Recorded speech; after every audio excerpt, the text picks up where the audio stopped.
salam semoga tetap tercurahkan kepada Nabi Muhammad Sallallahu Alaihi Wasallam. Semoga kita yang mendawamkan baca sholawat kepada Nabi, kelak kita akan dicintai oleh Rasulullah Sallallahu Alaihi Wasallam. Kita akan mendapatkan syafaat ketika hari di mana tidak ada satupun yang bisa memberikan syafaat kepada kita. Bapak dan Ibu sekalian, insya Allah pada hari ini kita akan mengawali bedah buku yang berjudul Tetap Sehat dan Bahagia dengan Al-Quran. Nah ini nanti mungkin sampai 4 atau 5 kali pertemuan. Dan alhamdulillah Baik Qurani sudah bisa hari ini. Vouchernya nggak berupa voucher, tapi berupa buku. Buku ini penting untuk kita bedah. Isinya perlu kita terapkan dalam kehidupan sehari-hari. Karena banyak sekali hal-hal di dalam kehidupan yang sering membuat kita tidak bahagia. Apalagi akhir-akhir ini Indonesia sudah berapa tahun dilanda oleh COVID-19. COVID terus meningkat. Sekarang COVID menurun, yang meningkat harga minyak. Dan itu juga masalah. Walaupun tidak ada COVID dan harga minyak pun tidak melangit, ibu-ibu terbebas dari masalah? Tidak juga. Ternyata ada masalah juga. Terkadang lagi sedang banyak uang sekalipun, di puncak-puncak kebahagiaan sekalipun, menurut pandangan orang, dan kita rasakan semua materi ada, apa orang tersebut tidak ada masalah? Tidak ada. Kata Rasulullah Sallallahu Alaihi Wasallam, hidup itu masalahnya bagaikan anyaman tikar. Paham ya kalau anyaman tikar ya? Rapat sekali. Hidup itu masalah anyaman tikar. Kalau dunia itu ada di hati kita dan kita terjebak dengan masalah itu, maka hidup kita ini akan tersiksa. Tetapi kalau masalah itu kita kembalikan kepada Allah, maka kita akan tetap bahagia. Ya enggak? Kita akan tetap bahagia. Nah, jadi bagaimana caranya agar kita tetap bahagia dalam kondisi apapun? Karena kita tidak bisa intervensi, kita tidak bisa memaksakan kita hari ini harus begini. Bisa? Gak bisa. Jangan kita mengintervensi suami harus melakukan A, B, C, D. Ibu-ibu akan merasakan bahagia kalau suami ibu melakukan A, B, C, dan D. Harapan ibu-ibu akan stres. Karena suami ibu itu bukan robot yang bisa ibu masukkan program terus akan berjalan sesuai dengan program ibu. Bukan robot. Anak ibu juga bukan kue donat. Iya kan? Ibu mau bentuk kayak apa aja, dikasih mesis, dikasih mentega, kasih gula, sesuka hati. Bukan. Mereka manusia yang hidup, punya fitrah yang khasab dari Allah dan bergerak, mempengaruhi. Dia dipengaruhi dan dia mempengaruhi. Allah mempengaruhi, malaikat mempengaruhi, setan mempengaruhi, Allah mempengaruhi, dirinya pun mempengaruhi dirinya. Itu manusia. Jadi kita nggak bisa memastikan sesuatu itu pasti sesuai dengan keinginan kita. Kalau bahagia itu adalah sesuatu yang sesuai dengan keinginan kita. Nggak bisa ibu bahagia. Saya akan bahagia jika keinginan saya itu terwujud gitu. Bisa kita bahagia dengan kerangka berpikir itu? Tidak bisa, Bu. Tidak bisa. Jangankan anak, jangankan suami, jangankan orang lain, jangankan saudara, jangankan rekan kerja. Kita intervensi aja diri kita sendiri, kita bisa? Gak bisa. Banyak hal yang mempengaruhi. Jadi jangan katakan bahagia kita itu kalau seluruh keinginan kita terwujud. Ya, nah, oke. Kita awali. Nih, penyebab penyakit itu ada 3. Yang membuat kita sakit, yang membuat kita tidak bahagia itu ada 3. Yang pertama adalah lemah akal atau kurang ilmu. Lemah akal di sini bukannya sakit kepala, bukan karena ada gangguan di otaknya, bukan. Tapi bermakna kurang ilmu, bil khusus ilmu agama. Kita tidak bisa bahagia. Kalau kita nggak bahagia, bisa berdampak pada penyakit fisik. Akhirnya kita sakit. Salah satu penyebabnya adalah kurang ilmu. Tadi Bu Nurul contohkan ilmu tentang bahagia aja. Kita nggak tahu tuh takaran kebahagiaan itu apa. Ternyata tadi Ibu sudah saya kasih tahu tuh satu ilmu bahagia. Bahagia itu bukan karena seluruh keinginan kita bisa tercapai. Tapi apa bahagia itu? Bahagia itu apabila keinginan Allah bisa kita laksanakan. Itu bahagia. Ibu akan bahagia selalu kalau takaran ibu adalah ketika keinginan Allah itu bisa terwujud. Kehendak Allah itu bisa kita jalani. Lebih gampang lagi ketika kita bisa patuh sama Allah, kita bahagia. Bangun tidur, ibu tinggal ingat aja, pagi ini saya patuh nggak sih sama Allah? Pagi ini saya dapat pahala nggak sih sama Allah? Kalau dapat pahala, alhamdulillah, berarti kita bahagia. Yang lain nggak menjadi perhitungan besar di dalam hidup. Perhitungan besar di dalam hidup saya adalah ketika saya mendapatkan ridho Allah, ketika dapat pahala Allah. Ketika kita bisa ngurus suami, dapat pahala nggak? Dapat pahala, kita bahagia. Kita sudah urus suami cemberut, kita bahagia nggak? Hah? Bahagia nggak? Tetap bahagia, karena yang kita harapkan senyumnya suami apa pahala dari Allah. Emang tadi bisa kita intervensi suami kita harus tersenyum dengan kelebaran berapa senti gitu? Nggak bisa. Karena muka itu ekspresi dari hati seseorang. Sementara wilayah hati kita aja kita nggak bisa. Apalagi hati orang lain, namanya suami kan orang lain. Ya? Jadi kurangnya ilmu itu membuat kita menjadi susah untuk bahagia. Kurang ilmu dalam berumah tangga. Ya, kurang ilmu dalam berumah tangga. Itu membuat ibu-ibu dan bapak-bapak akan tersiksa sepanjang pernikahan. Misalnya, saya tuh seneng kalau kebaikan saya itu dibalas sama suami. Saya senyum, suami senyum. Saya masak enak, suami memuji, gitu. Saya urus suami, suami setia.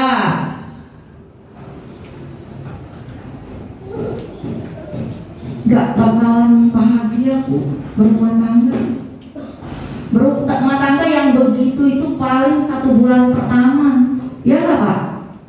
1 bulan pertama bisa nahan hati, bisa menyembunyikan segala hal. Kalau setelah itu kita hidup apa adanya. Kita menikah dengan laki-laki yang usianya mungkin 25 tahun, 23 tahun, dengan pola hidup yang 23 Masa begitu juga kita? Nggak bisa. Jadi harus punya ilmu. Ilmu berumah tangga itu apa? Seluruh kebaikan yang dilakukan oleh seorang istri kepada suaminya semata-mata ingin mendapatkan ridho Allah, bukan dari suami. Jadi pautan kita berbuat baik itu kemana? Ke Allah. Nanti ibu akan kecewa. Ibu udah dandan cakep-cakep, suami ngeliat aja enggak. Pernah nggak begitu? Jawabnya sering, Bu. Selamat sakit hati, Bu.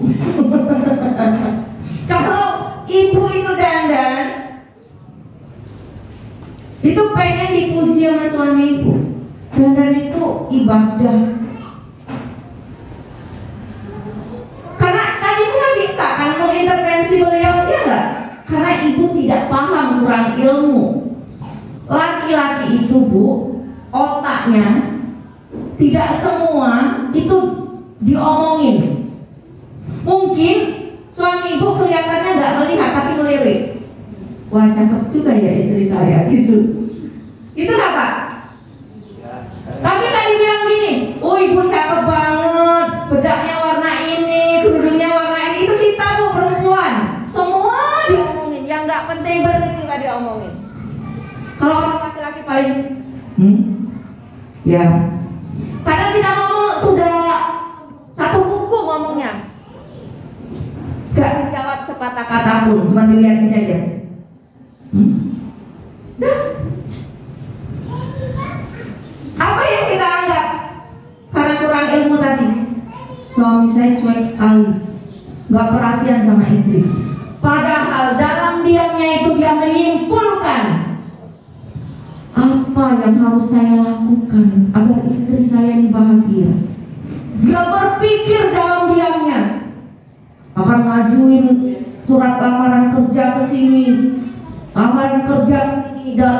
Dalam diamnya itu langsung bergerak keluar rumah, memenuhi tadi harapan proposal ibu 300 halaman tadi yang tidak dijawab, diam aja.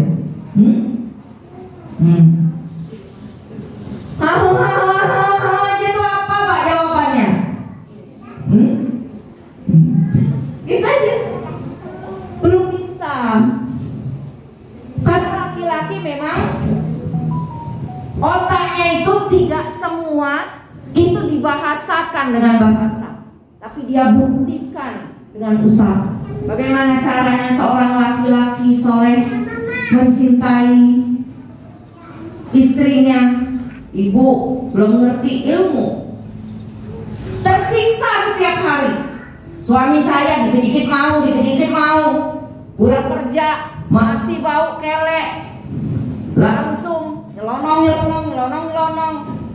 bau jengkol, bau apa. Ibu tersiksa karena ibu tidak tahu ilmu. Kamu bisa ya, bisa jadi terakhir sendiri. Jadi kalau banyak mengeluh, jangan salahkan suami, salahkan siapa? Diri sendiri. Penyebab utamanya apa tadi? Kurang ilmu. Yang kedua adalah rendahnya ruhiyah. Ilmunya tinggi, banyak, mata banyak kitab, buku tulisan dihatamkan, terjemah Al-Quran dihatamkan, banyak tafsir sudah dikuasai.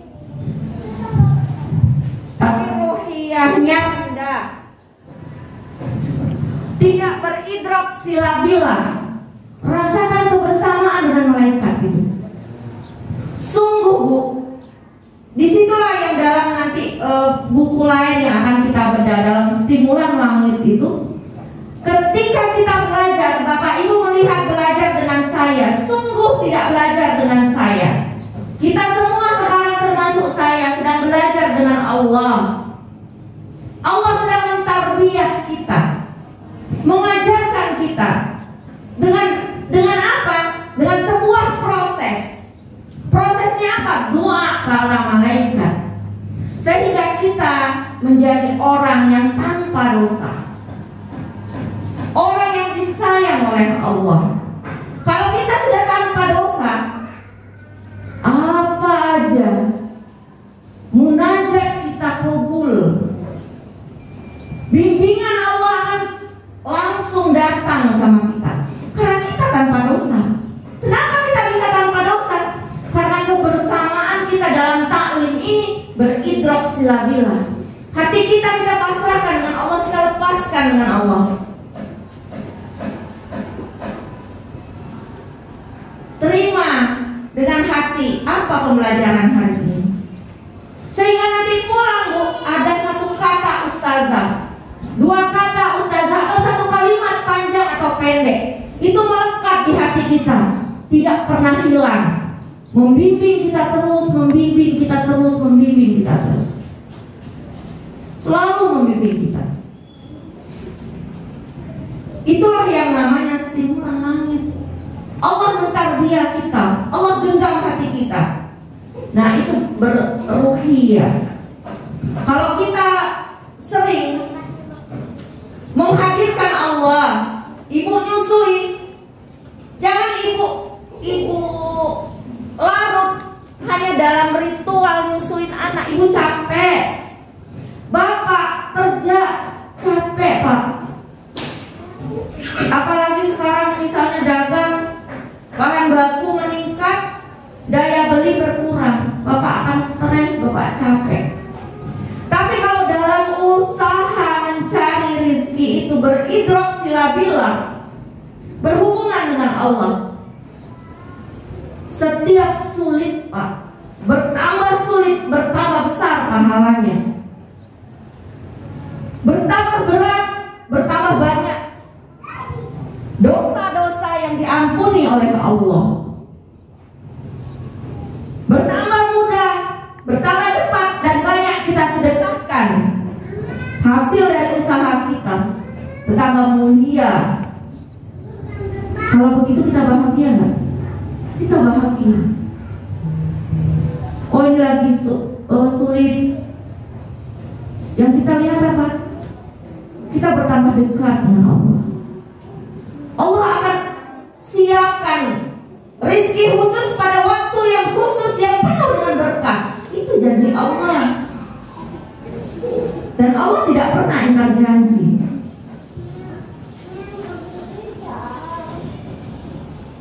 Saya sama Ustadz itu pernah dalam satu masa makan itu sehari semalam, kami beli satu ikan.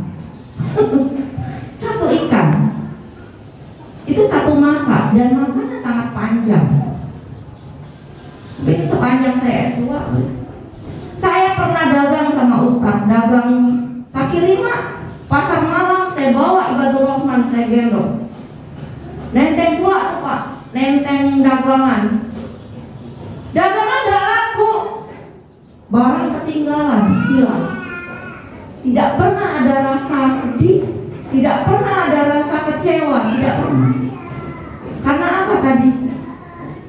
Karena disitulah Allah sudah siapkan kemuliaan-kemuliaan besar yang Allah siapkan waktunya dengan penuh keberkahan.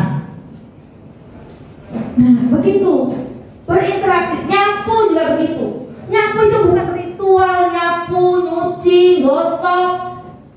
Anak numpahin beli minyak 2.000 2 sendok 2.000. Ada pedagang yang ngeteng. Pas nyampe di rumah, kita taruh di bawah, keinjak sama anak kita. Terus katanya, Allah sedang siapkan minyak 2 liter. Allah, senang gak? Senang. Kita kan bahagia.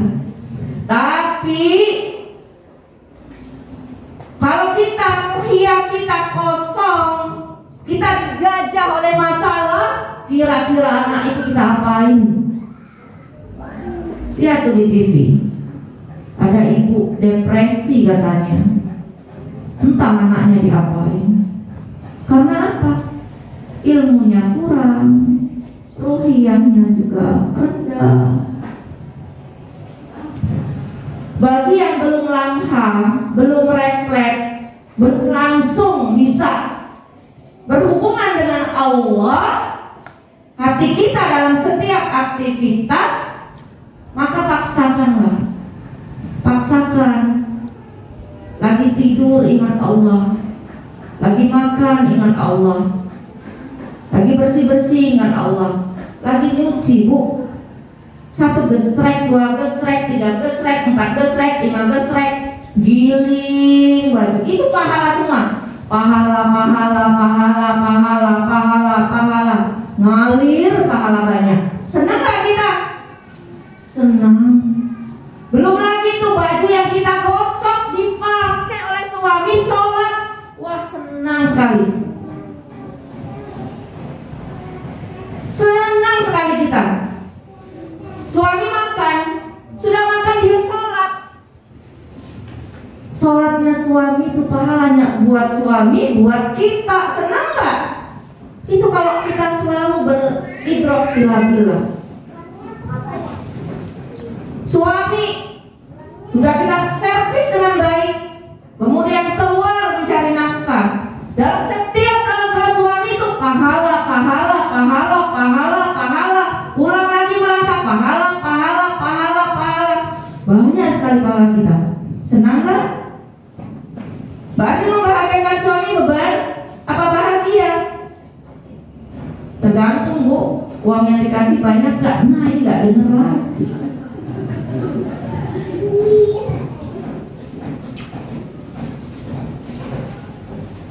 Kalau di hati kita itu sudah penuh dengan isi langit, ibaratnya ridho Allah dan pahala, dunia ini, Bu, gampang dicari, gampang didapat, gampang, Bu. Kalau hati kita ini sudah dipenuhi dengan kerinduan kepada Allah, dunia ini gampang.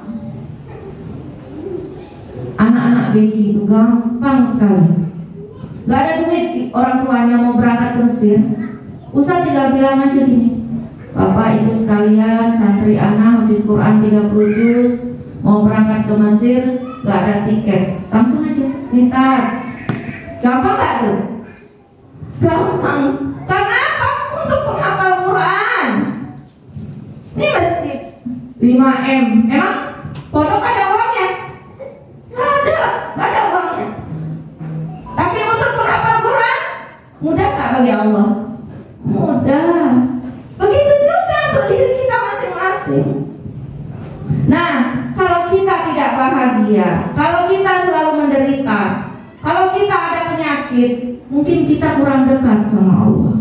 Allah ingin kita lebih dekat lagi, lebih dekat lagi.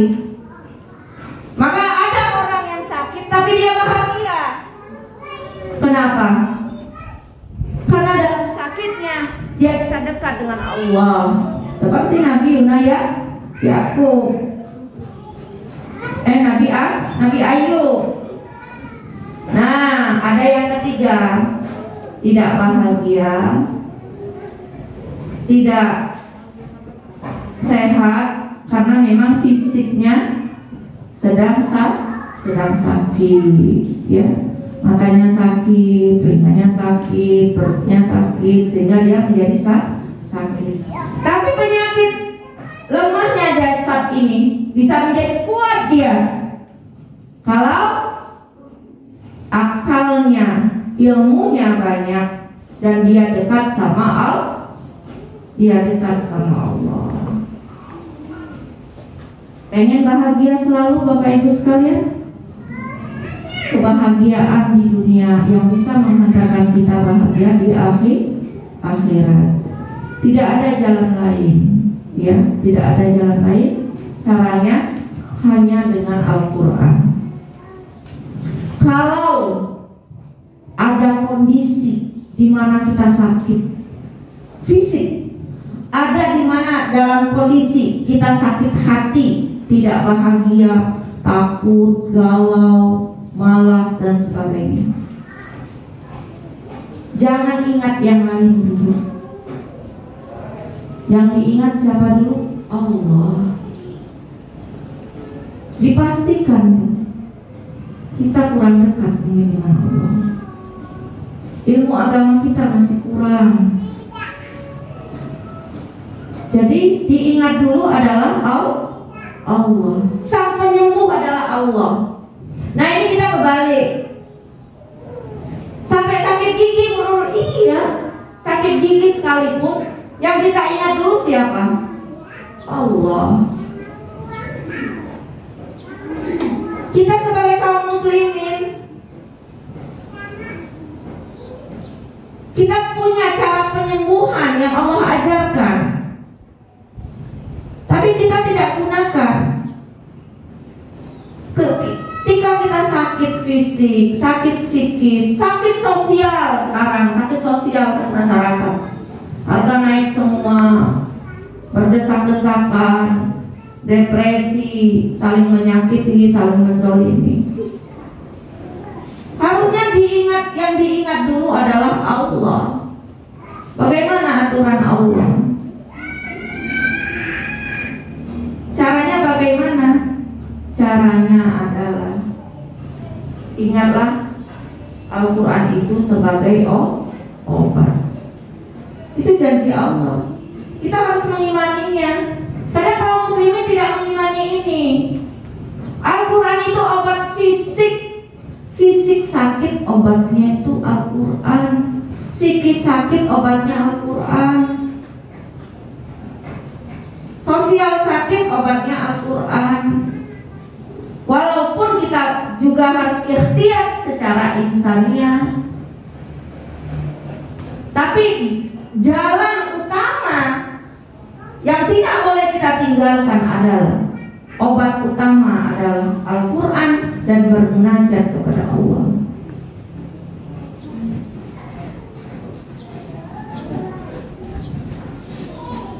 Yang pertama, Al-Quran yang menyembuhkan.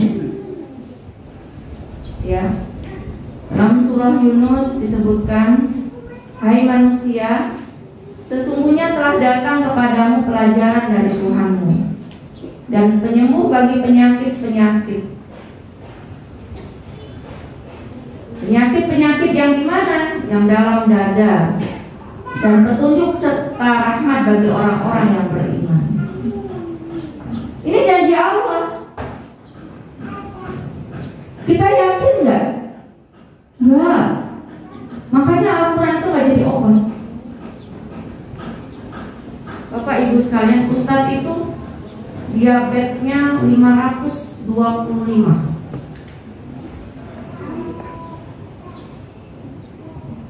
Pernah Pak minum suntik insulin dulu, pernah waktu diabetesnya 225. Itu di usianya 36 tahun. Pingsan-pingsan. Kalau di insulin itu kan suka pingsan. Naik motor, makanya Ustadz pernah kecelakaan kan. Kalau kecelakaan naik motor itu udah nggak tiap hari aja. Sampai patah kaki Ustadz 2 tahun terbaring. Dengan apa Ustadz berobat? Kok Ustadz 525 kok masih terlihat gagah sekali ya? Bapak-bapak gak pernah bertanya sama Ustadz, tak kok di dalam masjid Ustadz pakai sepatu? Ada yang pernah bertanya nggak? Ustadz jawab sendiri. Ah? Ustadz jawab sendiri. Ustadz udah jelaskan. Secara manusiawi hanya kepada Allah bertawakal. Itu kaki Ustadz itu udah, kalau dibawa ke dokter udah diamputasi kaki. Sempat busuk kan jempolnya, sempat busuk. Saya bilang ke dokter aja, aku mau nih kaki dipotong.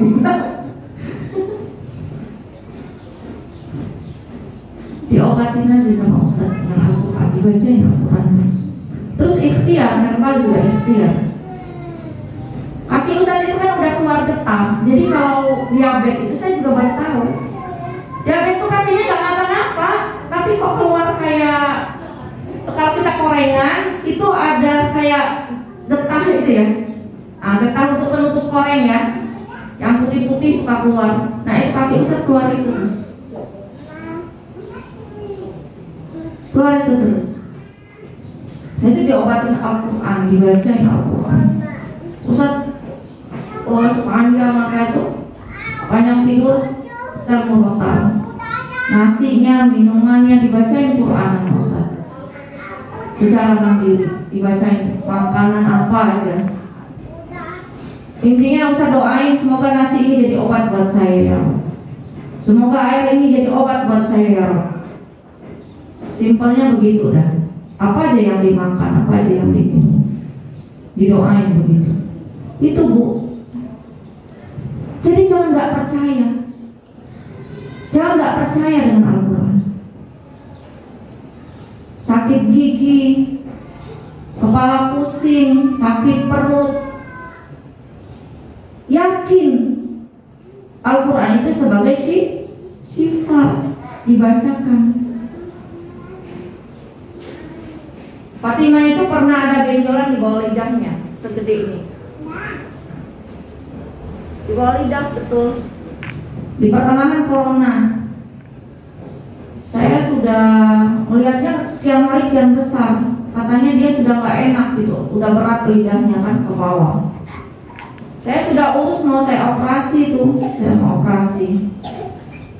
Ustaz bilang, janganlah, kita ikhtiarkan dulu. Dia bilang gitu kan, Ustaz bilang. Lagian ini COVID pula katanya. Terus si imam bilang, jangan dah, kalau soal COVID ini soal nyawa, bisa mati katanya gitu. Kalau ini paling segede ini Fatimah gak mati katanya. Entar kalau kena COVID udah meninggal, Fatimah meninggal, jangan operasi di rumah aja gitu. Jadi dibacain Al-Quran rame-rame. Bismillah saya gak tahu tuh, bangun tidur udah pecah itu, benjolannya udah pecah. Tapi Fatimah kayaknya yakin betul dia baca itu. Qul huwalil ladzina amanu huda wasyifa. Sampai nangis dia baca. Semenjak peristiwa itu dia sampai kutuan pun dia doakan. Dia tahu waktu mustajabah hujan lebat. Ya Allah, semoga koreng-koreng di kepala Fatimah sama kutu-kutu Fatimah hilang ya Allah gitu. Ya kutu dicariin juga Pak, dibawa juga ke dokter, tetap. Tapi awalan ingat kepada Allah itu tak lepas. Jadi apa? Kesembuhan itu akan kian cepat. Ya, nah itu. Harus ingat, kalau Bapak Ibu sekalian jatuh, apa dulu yang diingat?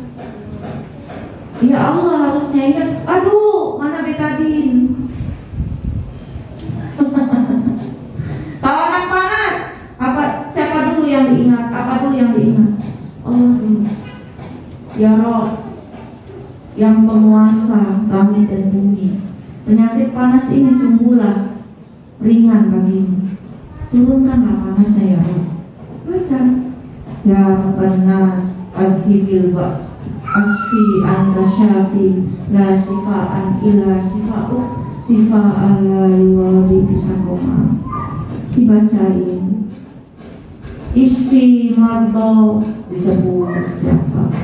Isfi mardo Ali, Isfi mardo Ali ya Rob, Isfi mardo Ali ya Rob. Itu minumin juga obat penurun panas.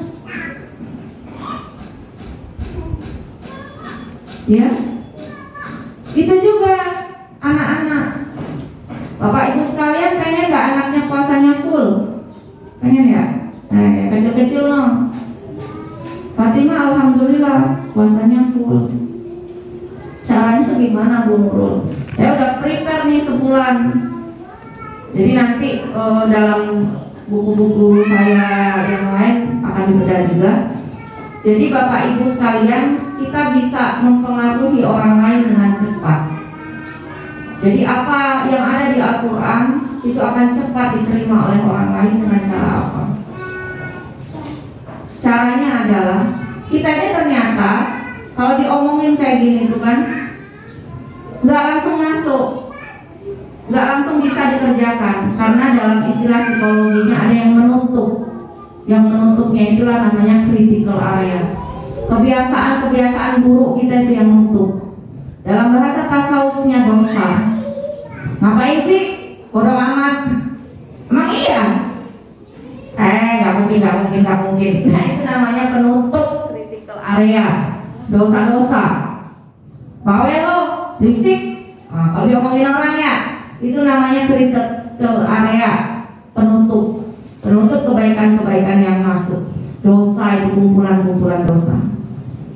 Nah itu ada caranya. Cara yang mustajabah adalah doa istri itu mustajabah. Kalau suami lagi kesel sama suami, jangan sumpah serapah, komul.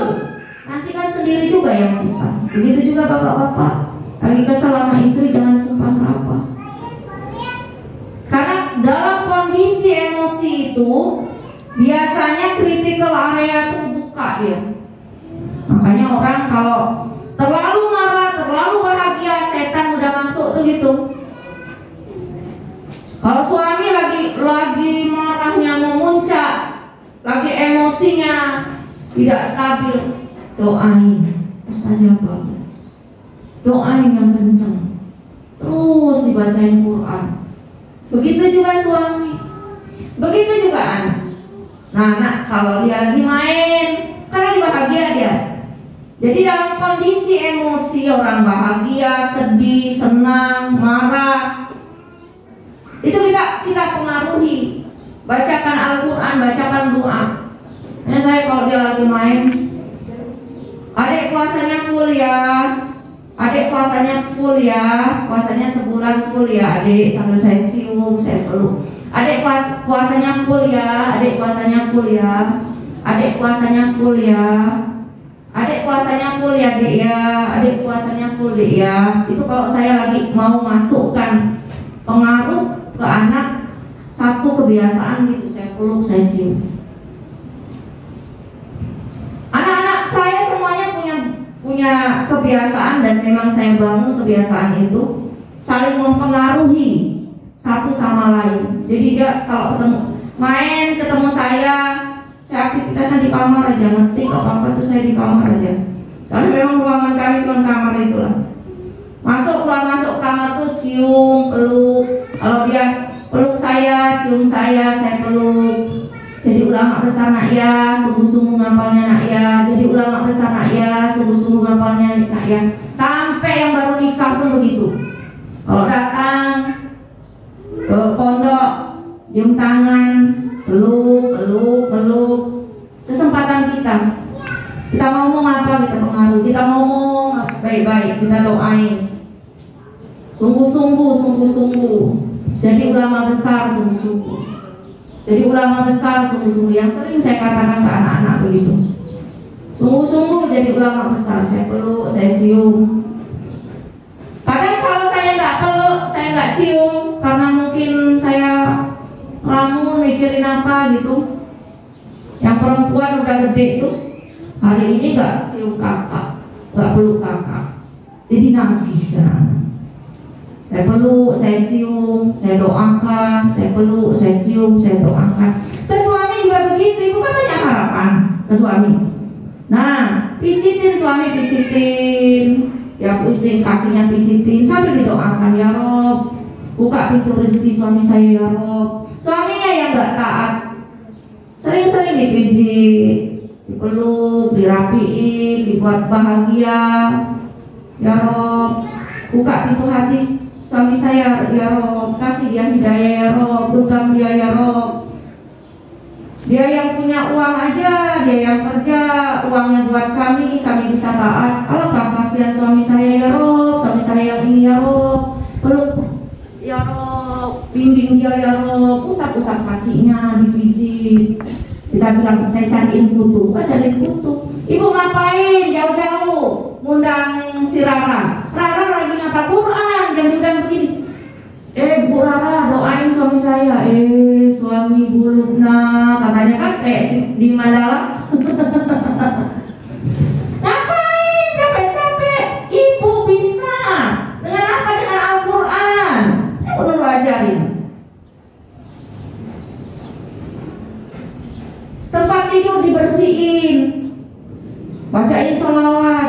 Allahumma sholli ala Muhammad wa ala Muhammad. Allahumma sholli ala Muhammad wa ala Muhammad. Ya Rob, kalau suami saya tidur di sini, lelap tidurnya, tenang hatinya, kuat imannya. Begitu. Mustajabah, dengan penuh sayang, dengan penuh cinta, dengan penuh harap, qabul insyaallah. Ya. Nah, jadi apa-apa yang diingat apa dulu Bu? Allah. Kondisi apapun yang diingat apa? Allah. Al-Quran, Allah. Ya.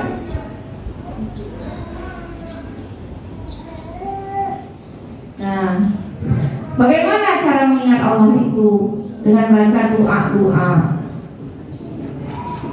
Mungkin doa-doa yang berbahasa Arab belum banyak hafal, pakailah bahasa Indonesia. Gak apa-apa.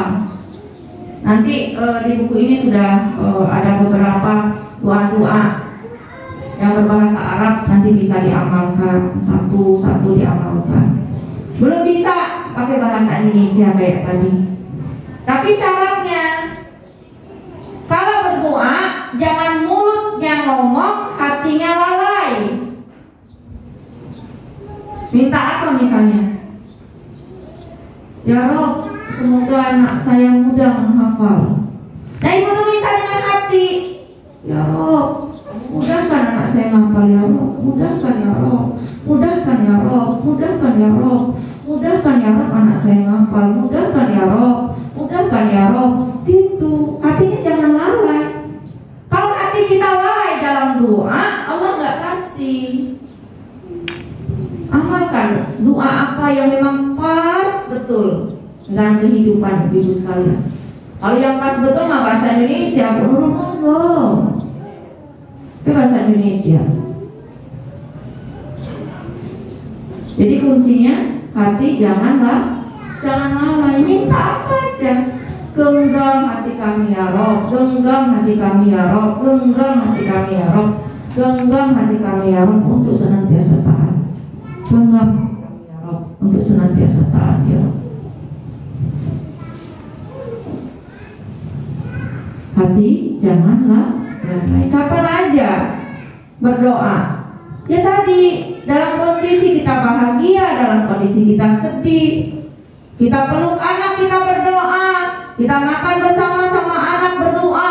Lagi makan bersama ya Rob, kebersamaan dunia ini semoga sampai di akhirat ya Rob. Lagi main bareng, lagi seneng ya Rob, semoga kebahagiaan di dunia ini ya Rob sampai dengan perkumpulan di surga nanti ya Rob. Apa aja kita berdoa.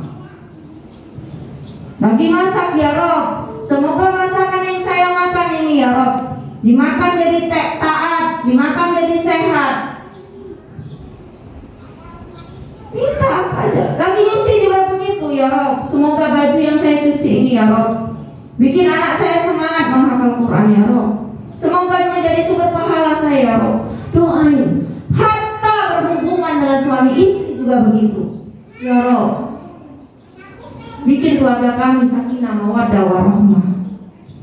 Genggam hati kami berdua ya Rob untuk taat kepadamu. Itu yang diajarkan oleh Rasulullah.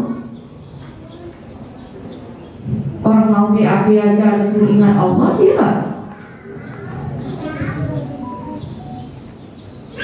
Sampai hal-hal begitu aja kita disuruh berinteraksi lagi lah. Makanya anak ulama jadi ulama tuh begitu. Bisa nggak anak bukan ulama jadi ulama? Bisa. Ibu amalkan amalan ulama, maka ibu jadi ulama.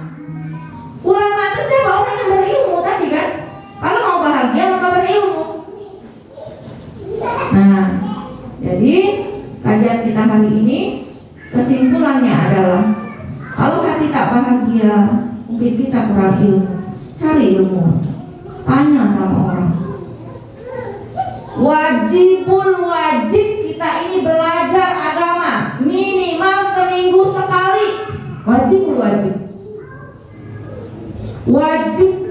wajib sampai mati. Saya sekolah formal itu baru selesai 2016-2017. Tuh lama sekali.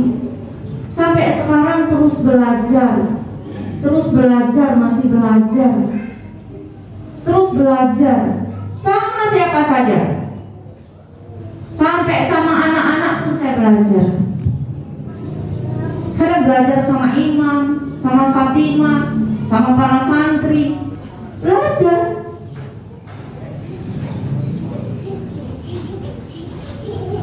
Jangan sudah jadi emak-emak, udah pinter, belum sampai meninggal. Jadi kalau kita tak bahagia, kita kurang ilmu. Dipastikan kita kurang ilmu. Kita salah jalan, salah pikir. Maka bergurulah. Kalau kita susah hidup kita, cari guru yang bisa ngajarin kita, orang alim yang bisa bimbing kita. Minimal begitu. Kalau galau, cari orang alim yang di dalam hidupnya sukses dalam sesuai dengan masalah yang kita punya, yang terikat dengan hukum syarat. Wajib belajar minimal seminggu sekali, wajib belajar. Bukan belajar bikin seragam mulu, bikin seragam mulu. Menyeragamkan pikiran, menyeragamkan rasa, menyeragamkan sikap sesuai dengan Al-Quran dan Sunnah. Yang kedua, kalau kita tidak bahagia, kalau kita sakit-sakitan, kemungkinan kita kurang dekat dengan Allah. Masak ngomel, nyuci ngomel, nyapu ngomel, ngasuh ngomel, cari uang kesel, lihat muka istri kesel, lihat muka suami kesel. Sakit kepala kalau begitu hidup. Susah dibuat. Menghukum diri sendiri namanya. Penderitaan yang dipilih. Orang menderita itu bukan karena orang lain. Karena siapa? Karena kita yang memilih untuk menderita. Iya enggak? Iya, kan udah tahu tadi ilmunya. Kalau kita gak mau menderita, gimana caranya? Begitu kita rasakan kita susah, kita gundah, kita sedih, tambah lama sujud, bangun sepertiga malam, buka Al-Quran, jangan henti-henti baca Al-Quran sampai kita bisa tersenyum. Kita sedih galau luar biasa, baca terus Quran, jangan berhenti sampai hati kita lega. Bukannya curhat di medsos, malah itu nanti ditangkap polisi dah. Apa tulis di. Jangan berhenti baca sholawat, jangan berhenti zikir. Minimal Allah. Tambah sakit Allah, ya Rob, Allah. Kita rasakan betul. Sampai nanti ibu tidak terasa masalah itu tetap ada, tapi rasa sedih, rasa galau itu diangkat oleh Allah. Padahal masalahnya masih ada, tapi sudah tidak ada lagi di hati. Dua, tadi kurang ilmu, tidak dekat sama Allah. Yang ketiga, mungkin memang fisik kita lagi kurang sehat, bawa ke dokter, ya kan? Perlu juga ikhtiar insaniah. Ya, kok ke dokter, diperiksa sakit apa secara jasadnya, ya kan? Tapi walaupun jasadnya sakit, kalau ruhanianya dekat dengan Allah, ilmunya banyak, kita tetap bahagia. Oke, itu sebagian buku sudah kita bedah, itu sampai halaman 33 sudah, ya. Nah, ada yang ingin ditanyakan, silakan Bapak Ibu sekalian. Insya Allah nanti kalau guru sehat, kita Ramadan akan banyak sekali di tiap hari akan mengadakan bedah buku di sini, dan juga kami mengundang Bapak Ibu sekalian, juga Pak RT Naman nanti tolong disampaikan juga, Pak Dul ya, Ustaz Dul ya, ke warga di BG mulai dari jam 8 sampai jam 12 itu kita akan tadaruskan Al-Quran. Satu putaran itu 1 minggu, minimal 6 hari kita tadarus terpimpin. Dalam 6 hari itu kita akan menyelesaikan satu putaran 30 juz. Jadi nanti kalau 4 minggu Ramadan kita 4 kali kita akan menghatamkan Al-Quran di Masjid Habib Al-Hakim Al-Qurani ini, insya Allah. Ya, nanti kita akan sering-seringi bedah buku yang Bu Nurul rencanakan ada 3 buku, Tetap Sehat dan Bahagia dengan Al-Quran, nanti Quranic Modeling, ada Stimulan Langit, ada Hisnu. Nanti kita akan selalu bedah buku di sini. Kita akan menghabiskan dulu Tetap Sehat dan Bahagia dengan Al-Quran. Nanti yang bersedia pada putaran pertama, ya pada putaran pertama yang akan bertadarus Ramadan pertama sampai Ramadan ke-6 itu mohon daftar ke Ustazah Anis, karena Bu Nurul akan menurunkan para muhafiz insyaallah yang terbaik diturunkan. Nanti tadarusnya kita enak dengarnya, kita bisa mengikuti. Satu kelompok 10 orang. Mungkin kita ini cuma cukup 4 kelompok. Ya, cukupnya cuma 4 kelompok. Kita batasi, ya cukupnya jadi cuma 40 ya, 10 laki-laki, 2 kelompok bapak-bapak, 2 kelompok ibu-ibu. Jadi bisa mendaftar ke Ustazah Anis. Buat saya mau putaran pertama di minggu pertama, anak mau minggu kedua, anak mau minggu ketiga, anak mau minggu keempat, anak mau full boleh, monggo ya. Bismillah. Nanti kalau ada yang mau iktikaf juga didaftarkan sama Bu Anis, karena kita untuk iktikaf hanya 10 orang, ibu-ibu 10, bapak-bapak 10 dalam setiap malam. Targetnya apa? Targetnya kita Ramadan, Al-Quran, Al-Quran. Kalau Bu Nurul bilang Ramadan, ibu-ibu bilang Al-Quran, Al-Quran. Ramadan, Al-Quran, Al-Quran. Ramadan, Ramadan. Jadi Ramadan ini kita akan lebih banyak menghatamkan Al-Quran. Nanti anak-anak juga yang sudah habis 30 juz, nanti Ananda Ibadur Rahman itu akan menghatamkan Al-Quran dalam 1 hari 30 juz. Nanti ada kelompok yang seminggu, pada kelompok yang 3 hari, nanti akan dikelompok-kelompokkan. Nah, kita ibu-ibu ngambil yang 1 minggu, ya itu baca, kita baca ya. Anak-anak nanti memang selimaan hafalannya. Oke, ada pertanyaan Bapak? Ibu? Silakan dia Pak.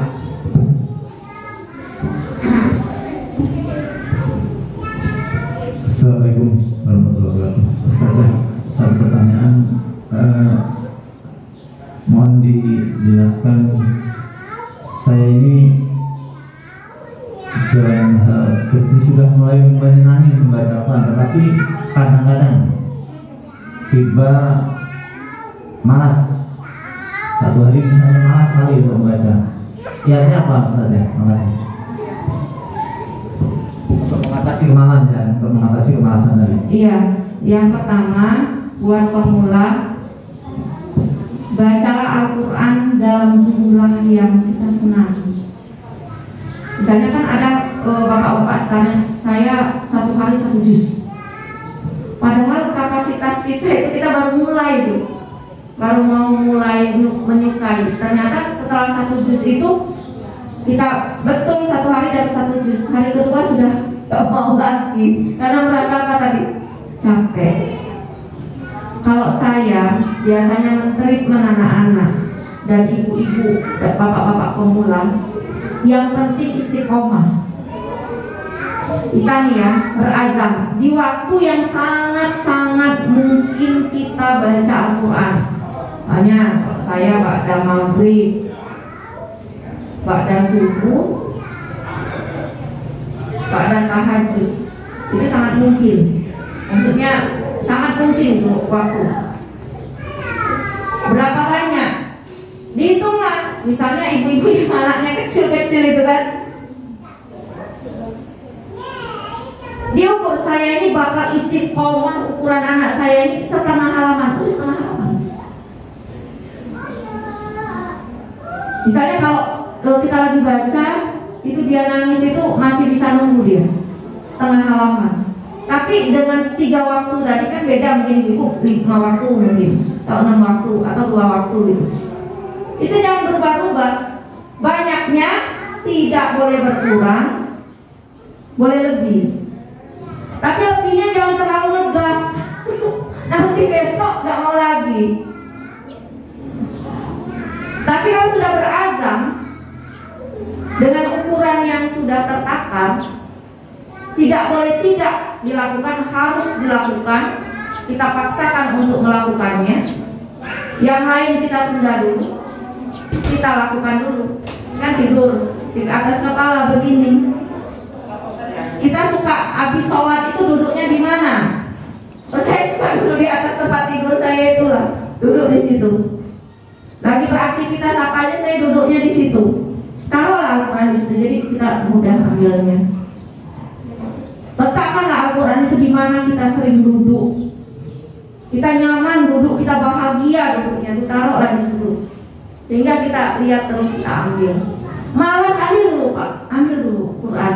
Perlu apa Bapak? Makanya beridrok silabilah. Ketika baca itu kita beridrok silabilah, perlu. Ini yang nanti yang akan nemenin kita dikubur tuh ini peluk dulu. Makanya bergerak itu dengan rasa, dengan zauk dia namanya. Makanya istilahnya idrok silabilah itu. Oh, peluk dulu. Ya Rob, aku ingin temenin nama ini. Kira-kira kita malas lagi ya kalau sudah begitu tuh. Ah, coba buka dulu. Buka. Baca. Mulai aja, mulai. Nah, maka penting tadi ilmu. Untuk apa kita baca Quran tiap hari? Untuk apa? Itu penting ilmunya. Untuk apa kita baca Quran tiap hari? Bapak perhatikan betul orang yang dimasukkan ke dalam kubur itu. Saya sampai sekarang nggak berani lihat orang dimasukkan ke dalam kubur itu. Saya rasakan saya masuk ke situ. Nggak mampu saya lihat. Ya bayangkan itu kita masuk ke situ. Apalagi kalau ada itu video yang mesut orang masuk dalam kubur terus sak lubang-lubangnya itu, saya nggak kuat lihatnya. Karena saya gambarkan di situ tuh sendiri. Nah kalau kita nanti baca Quran terus istiqomah aja, rame itu Pak kuburan. Quran itu akan berwujud nemenin kita. Bacaan Quran kita itu rame. Karena dalam sehuruf itu 10 kebaikan. Bahkan tidak hanya ditemani dalam kubur kita, rame Quran itu menemani kita, banyak teman kita itu bacaan Quran itu. Nggak hanya di situ, sampai nanti kita tuh digandeng masuk ke barisan kiramil bararah, barisan para malaikat yang mulia, orang-orang soleh, dibawa oleh Quran kita itu, digandeng kita di baris itu gitu. Nggak cukup di situ aja, digandeng sampai menghadap Allah, dimintakan syafaat. Ya Rob, ampuni orang ini, sampai begitu. Nah, insya Allah itu dengan pemahaman kayak gitu kita. Makanya Ibu, tidak ada kebahagiaan yang luar biasa kalau punya anak habis Quran. Mau tak mau Pak untuk punya anak habis Quran. Saya Abang Ibat sebelum ke Mesir itu, kalau dia sudah mau lompat nanggung saya, lompatnya 30 juz, berarti saya harus gimana tuh dia? Sabar daya dikit lagi 5 juz, dikit lagi tahu dia pundaknya capek kan, udah 5 juz, gak lama lagi setoran lagi, dikit 5 juz, dikit. Sabar ya Nas, boleh pijitin dia perutnya. Sabar dikit lagi. Mau tak mau kita nanti kalau anak kita hafal Quran, dia sudah punya kebutuhan untuk itu. Pak simak Pak, tolong Pak disimak Pak, tolong Pak ya. Tolong Pak, dipaksanya kita. Karena memang udah kebutuhan itu. Dia bilang, sekarang abang udah menikah, udah ada yang nyimak abang. Enggak lagi udah capek katanya. Sudah ada yang nyimak abang. Nah, gitu Pak ya. Nah, insya Allah nanti semoga Bapak dimudahkan ya menghafalkan Al-Qurannya nanti. Semangatnya juga ke kita. Kalau anak kita hafal Quran itu Bu, mau tak mau Bu, kita jadi memaksakan diri untuk rajin. Saya kalau nggak nyimak dia kayak imam itu kan masih tergantung nyimak, saya simak. Kalau nggak saya simak hilang hafalannya. Jadi mau tak mau kita memaksakan diri. Ada kondisi yang memaksakan kita untuk itu. Kalau bapak-bapak kalau nanya pulang kan, yang Bu Nunung, yang MTS, wah, mulai itu dicecer sama Bu Nunung. Murojaahnya bapak mana fotonya bapak, ibu mana, bapak ibunya mana ini, bapak ibunya mana ini, gitu kan begitu. Itu dipaksakan. Salah satunya memaksakan orang tua untuk rajin. Jadi ya Pak ya, dibayangkan fadilah kalau kita bersama Al-Quran itu apa, insya Allah memaksakan kita untuk rajin dan mencintai Al-Quran. Ada lagi? Ya.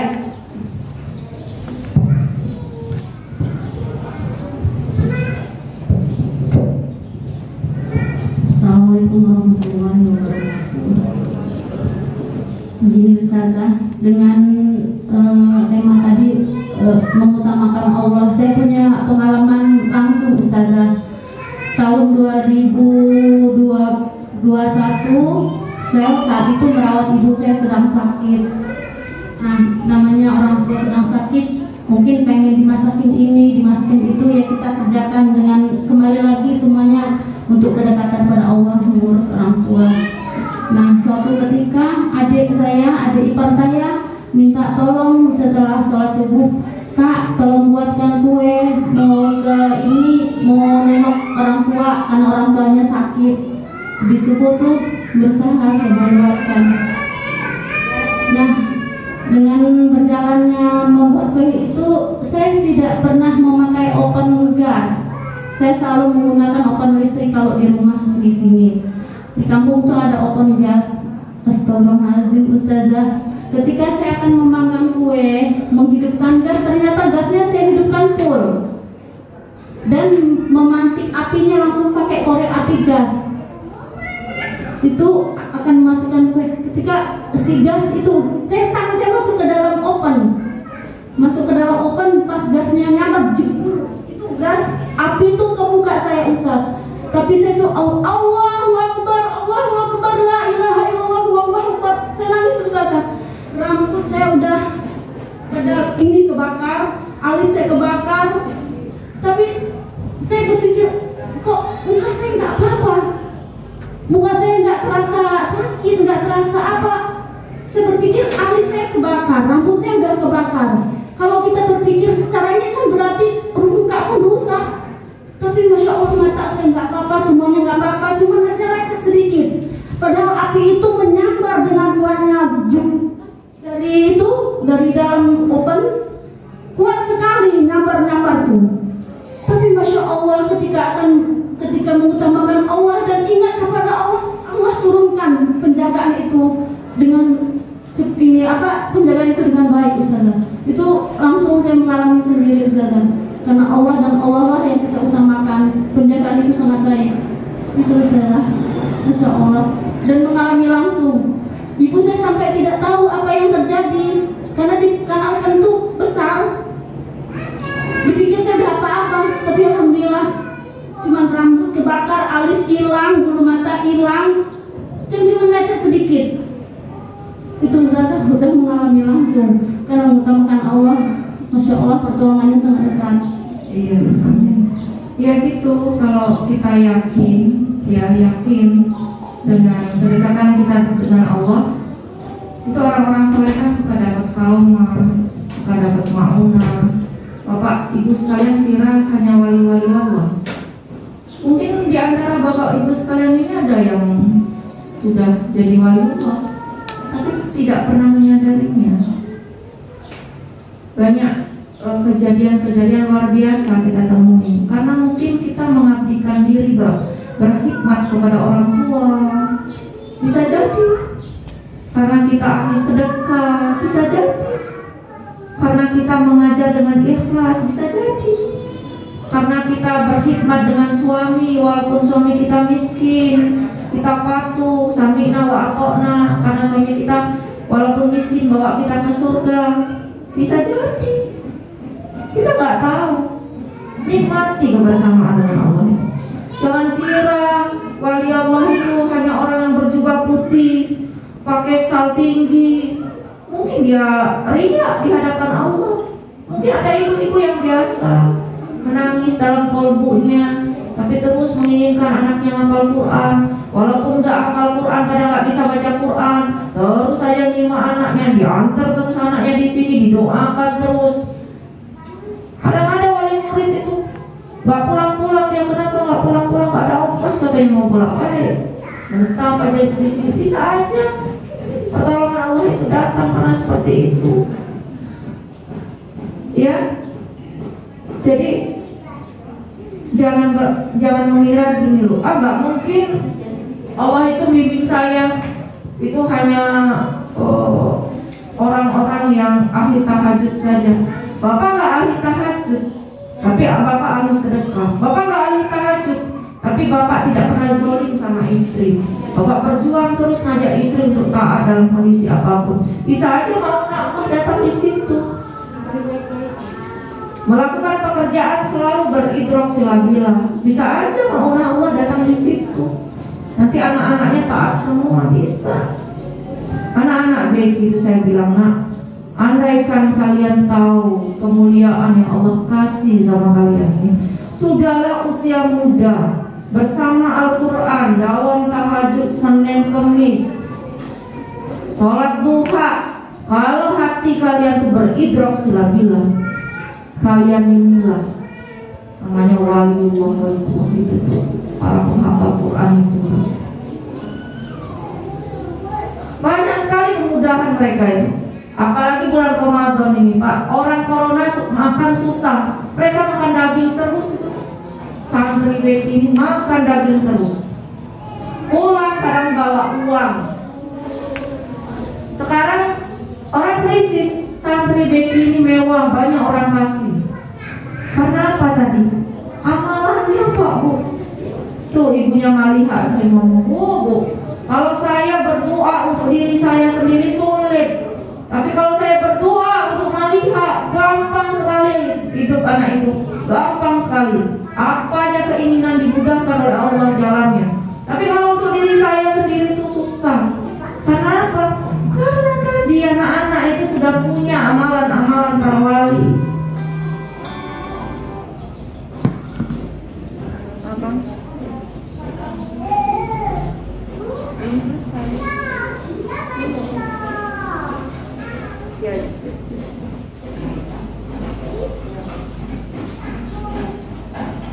Gampang sekali, Pak. Saya selalu mengingatkan kepada anak-anak, nah, jangan sia-siakan kedekatan dengan Allah itu, jangan sia-siakan. Jangan pernah sia-siakan kebersamaan Allah dengan kalian itu, jangan pernah sia-siakan. Minta apa yang mau diminta. Dan Bapak Ibu membersamai anak untuk menghafal Al-Quran, itu adalah jalan untuk dekat sekali dengan Allah. Makanya kebersamaan itu harus beridrok-silabilah. Hati itu penuh. Waktu tahajud doakan anak, ya Rob, kabulkan anak saya ya Rob, jadi ulama besar ya Rob, kabulkan ya Rob, mudahkan ya Rob proses menghafal Al-Quran. Begitu terus.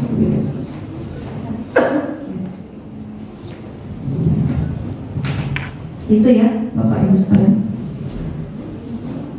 Pengumuman bagi Bapak Ibu sekalian, semoga diluaskan rezekinya.